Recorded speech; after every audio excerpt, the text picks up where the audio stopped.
Hello दोस्तों, आज की वीडियो पे बात करेंगे ग्रैन्यूल्स इंडिया के स्टॉक के बारे में। और ग्रैन्यूल्स इंडिया के स्टॉक ने 3.5% की डाउन दिखाया है आज। और अगर उसका जो लाइफ टाइम हाई था सितंबर में जो था 718 रुपीज़, वहाँ से कंपेयर करेंगे तो अप्रॉक्सीमेटली 19% स्टॉक गिर चुका है। तो आज की वीडियो में बात करेंगे ग्रैन्यूल्स इंडिया में क्यों गिरावट हो रही है और क्या गिरावट जारी रहेगी और कहां तक टारगेट बनते हैं गिरने के, और कौन सा वो लेवल है जहां पे एक अच्छा प्राइस होएगा स्टॉक को अक्यूमुलेट करने के लिए। तो ग्रैन्यूल्स इंडिया देखिए बहुत ही अच्छा फार्मास्यूटिकल्स का स्टॉक है जो basically manufacturing and selling of active pharma ingredients जो होते हैं, raw materials, APIs, pharmaceutical formulation और फिनिश्ड डोसेज, इन तीनों के मैन्युफैक्चरिंग का काम करते हैं।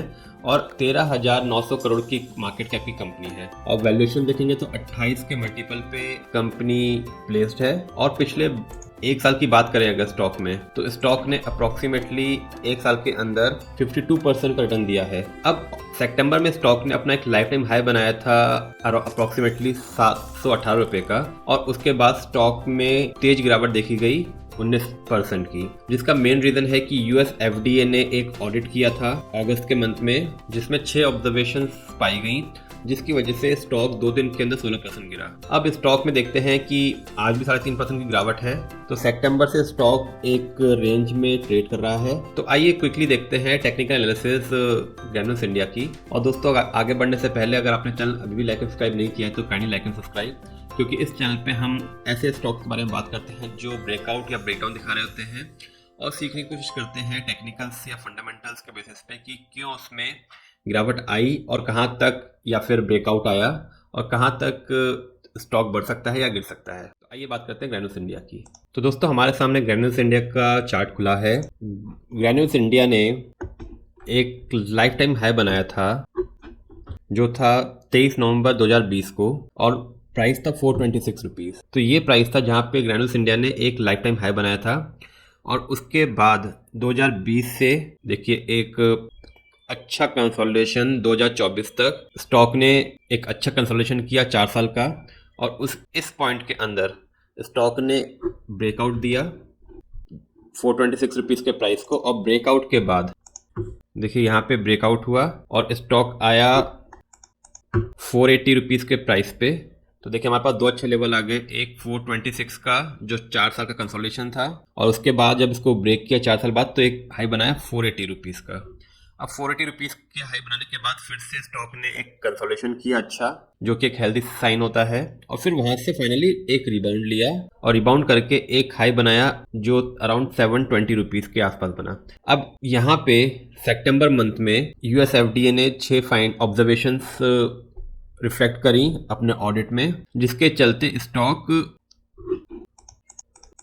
अपने हाई से अप्रॉक्सीमेटली 25% गिरा इंस्टेंटली। उसके बाद कुछ रिबाउंड किया लेकिन इमीडिएटली 25% गिरा। तो हमारे पास जो लेवल्स आए हम फिर से लिख लेते हैं, 426, 480, ऊपर में 718, और स्टॉक गिरा -25% ऑब्जर्वेशन के बाद। अब इसको हम डेली चार्ट में कन्वर्ट कर लेते हैं डिटेल्ड में देखने के लिए कि कहाँ तक लेवल्स जा सकते हैं और क्या अच्छे लेवल्स होंगे। तो देखिए आज स्टॉक के अंदर 3.5% की गिरावट देखी जा रही है। तो ये आज का कैंडल है। अब देखिए इसमें एक इम्पॉर्टेंट ऑब्जर्वेशन क्या है, जब यहाँ से गिरावट आई स्टॉक के अंदर 720 रुपीज़ से, तो स्टॉक नीचे गिरा 480 रुपीज़ तक। देखिए अब इसमें एक बहुत ही इंपॉर्टेंट ऑब्जर्वेशन आपको नजर आएगी, जो स्टॉक ने एक हाई बनाया था 718 रुपीज़ का, वहाँ से जब ऑब्जर्वेशन आने के बाद स्टॉक ने -25% गिरा, तो नीचे एक बेस बनाया 537 रुपीज़ तक कि यहाँ तक गिरावट आई। और उसके बाद स्टॉक ने एक रिबाउंड दिया, फिर एक प्रॉफिट बुकिंग आई। देखिए प्रॉफिट बुकिंग कहाँ तक आई, फिर से गिरावट 537 रुपीज़ तक आई, सेम लेवल, और फिर वहाँ से इसने फिर से एक रिबाउंड लिया और रिबाउंड लेके एक प्राइस बनाया 611 रुपीज़। अब 611 रुपीज़ एक बहुत ही इंपॉर्टेंट इसका रेजिस्टेंस लेवल है। जब तक इसके ऊपर स्टॉक नहीं जाता है स्टॉक में बिल्कुल भी बाइंग मत करिएगा। लेकिन अब सबसे इम्पोर्टेंट ऑब्जर्वेशन कि स्टॉक ने देखिए फिर से गिरावट करी, गिरावट फिर से सेम प्राइस 537 रुपीज़ तक आया, और यहाँ से फिर से एक रिबाउंड किया, बायर्स फिर से आए, लेकिन जो डिमांड आई देखिए वो स्टॉक को अपना जो प्रीवियस हाई था 611 रुपीज़ वहाँ तक भी नहीं ले जा पाया, और स्टॉक 592 रुपीज़ पे आके प्रॉफिट बुकिंग आ गई, 592 पे सप्लाई आ गई। स्टॉक देखिए फिर से उसी प्राइस पे गिरा, अप्रॉक्सीमेटली सेम 537 जो इसका बेस था यहीं तक गिरा, और यहाँ से अब फिर से स्टॉक ने चाल चली। लेकिन देखिए आज सेम 592 रुपीज़ पे आके प्रॉफिट बुकिंग आई है। अब ये स्टॉक एक रेंज में है जहाँ पे नीचे में हमने देखा कितनी बार, 1 2 3 4 5 बार 537 रुपीज़ की जोन में आके अटक रहा है।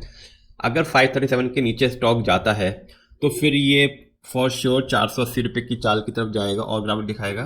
लेकिन ऊपर में जब तक 611 रुपीज़ को ये ब्रेक नहीं करता, जो कि ये पॉइंट था, तब तक इसमें परचेज मत करिएगा, क्योंकि हो सकता है ये स्टॉक अगर ना गिरे तो एक जोन में घूमे जिसमें लोअर प्राइस हमने देखा 537 रुपीज़ और ऊपर में 611 रुपये, इस जोन में घूमे काफ़ी लंबे टाइम तक, जब तक कि ये अपने ऑब्जर्वेशंस को क्लियर नहीं करते हैं प्लस अच्छी अर्निंग ग्रोथ नहीं दिखाते हैं। और जब अगर 611 रुपये क्रॉस करता है तो स्टॉक फिर अपना जो प्रीवियस हाई था 718 रुपीज़, तो करंट प्राइस से अगर बात करें 611 रुपये क्रॉस करने के बाद 20% की इमीडिएट ग्रोथ दिखा सकता है स्टॉक। तो होप आपको स्टॉक में लेवल्स क्लियर हो गए होंगे। नीचे में 537 एक बहुत ही इंपॉर्टेंट सपोर्ट, उसको तोड़ा तो नीचे 480 रुपीज़, तो 480 रुपीज़ नीचे में 537 रुपीज़ सपोर्ट है, इसको तोड़ा तो 480 रुपीज़, और ऊपर में 611 के लेवल्स को अगर ब्रेकआउट हुआ तो फिर स्टॉक ऑलमोस्ट 20% की ग्रोथ दिखाएगा टू आवर टारगेट ऑफ 718। तो इन दोनों लेवल्स के ब्रेक होने पे ही आप ट्रेड लें, क्योंकि अब ये एक